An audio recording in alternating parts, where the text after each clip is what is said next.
किस घर में लक्ष्मी का स्थायी निवास होता है। बहुत समय पहले की बात है। किसी गांव में एक बहुत ही धनवान सेठ रहता था। उसके घर में किसी चीज़ की कोई कमी नहीं थी, क्योंकि उस सेठ पर माता लक्ष्मी की कृपा थी। जिस घर में माता लक्ष्मी की कृपा होती है, उस घर में भला क्या कमी हो सकती है। उस सेठ के 4 लड़के थे। सेठ ने अपने चारों बेटों का विवाह बड़े ही धूमधाम से कर दिया। चारों बहुएं सेठ और सेठानी के पास में ही रहती थीं, क्योंकि उस सेठ के चारों बेटे परदेश में व्यापार करते थे। सेठ के घर में सब कुछ ठीक ठाक चल रहा था। फिर एक दिन की बात है, सेठ सो रहा था। रात के करीब 2 बज रहे थे और सेठ को एक सपना आया।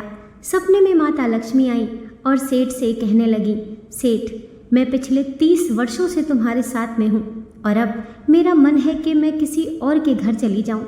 सेठ ने हाथ जोड़कर कहा कि हे लक्ष्मी, तुम पागल हो गई हो क्या? मैं तुम्हारे कारण ही सेठ हूँ। तुम्हारे कारण ही लोग मेरी इज्जत करते हैं। तुम्हारे कारण ही लोग मुझे राम राम करते हैं। तुम्हारे कारण ही लोग मुझे रोज़ दुआ सलाम करते हैं। अगर तू चली गई तो इस गांव में मुझे कोई पूछने वाला नहीं है। लक्ष्मी जी ने कहा, देख सेठ, मेरा स्वभाव चंचल है। आज मैं तुम्हारे पास हूँ, कल किसी और के पास चली जाऊँगी। मैं कभी भी स्थायी नहीं रहती हूँ। सेठ ने कहा, लक्ष्मी, तुम सब कुछ कर लो, परंतु मुझे छोड़कर मत जाओ। लक्ष्मी जी ने कहा, मैं जाऊँगी तो ज़रूर, क्योंकि तुम्हारे घर से जाने का समय मेरा पूरा हो चुका है। सेठ ने कहा, लक्ष्मी, तुम्हें जो करना है वो कर लो, लेकिन मुझे छोड़कर मत जाओ, क्योंकि मैंने तुम्हारे कारण अपने परिवार में, रिश्तेदारों में, समाज में, यहाँ तक कि मंदिर में जाना तक छोड़ दिया। जब से तुम्हारा मेरे घर में आगमन हुआ है, तब से मैंने सब कुछ छोड़ दिया। अपना घर बार छोड़ दिया, रिश्ते नाते छोड़ दिए और कथा भागवत सुनना भी बंद कर दिया। किसके लिए? तेरे लिए, और तू ही मुझे छोड़कर जा रही है। लक्ष्मी जी ने कहा कि मैंने तुमसे कब कहा था कि तू ये सब बंद कर दे? ये तेरी सोच थी, इसमें मैं क्या कर सकती हूँ? मैं तो जाऊँगी। सेठ ने कहा, लक्ष्मी, कुछ तो मुझ पर रहम करो।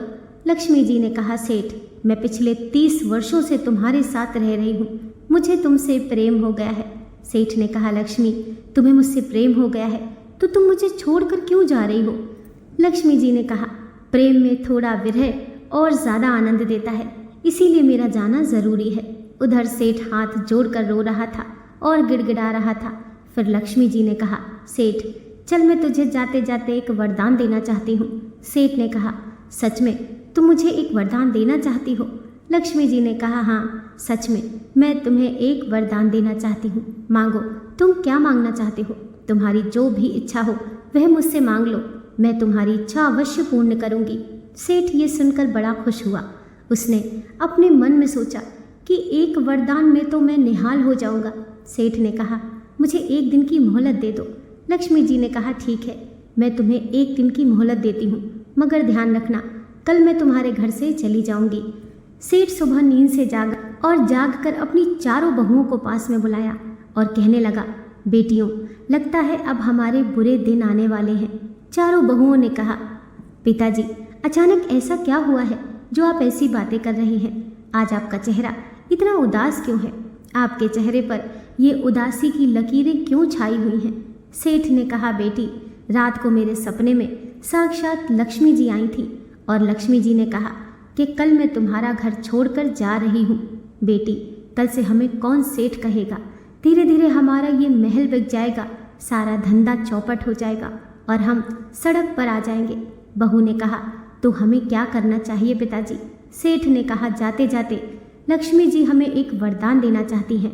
सेठ ने अपनी बड़ी बहू से पूछा, बहू, तुम सबसे बड़ी हो, बताओ मैं लक्ष्मी जी से क्या वरदान मांगूं?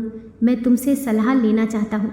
बड़ी बहू ने कहा, पिताजी, लक्ष्मी जी से कहना कि तुम जा रही हो तो चली जाओ, लेकिन जाते जाते एक काम करो, एक सोने से भरा हुआ संदूक देती जाओ।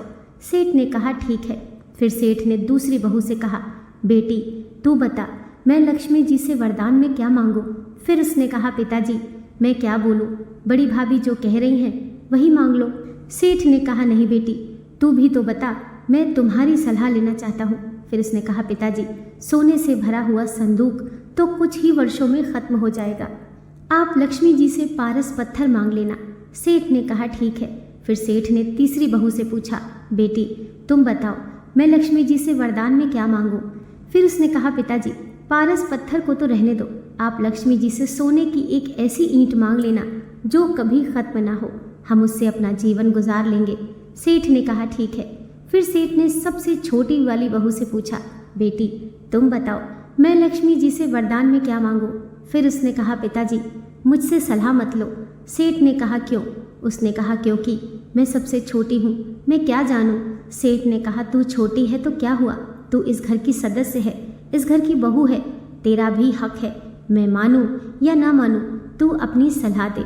याद रखना, जिस घर के बड़े बुजुर्ग बच्चों से सलाह लेकर काम करते हैं उनका घर कभी बिखरता नहीं है, और जिस घर के बच्चे ये संकल्प ले लें कि जब तक हमारे बड़े बुजुर्ग जिंदा हैं सारा फैसला लेने का अधिकार उनको ही है, तो वह घर कभी बिखर नहीं पाएगा। क्योंकि जिस घर में 2 आदेश चलते हैं वह घर बिखर जाता है, और जिस घर में 1 आदेश चलता है वह घर कभी बिखर नहीं पाएगा। छोटी बहू ने कहा, पिताजी मैं तो इतना ही कह सकती हूँ कि लक्ष्मी जी से कहना कि मुझे न सोना चाहिए न रुपया पैसा।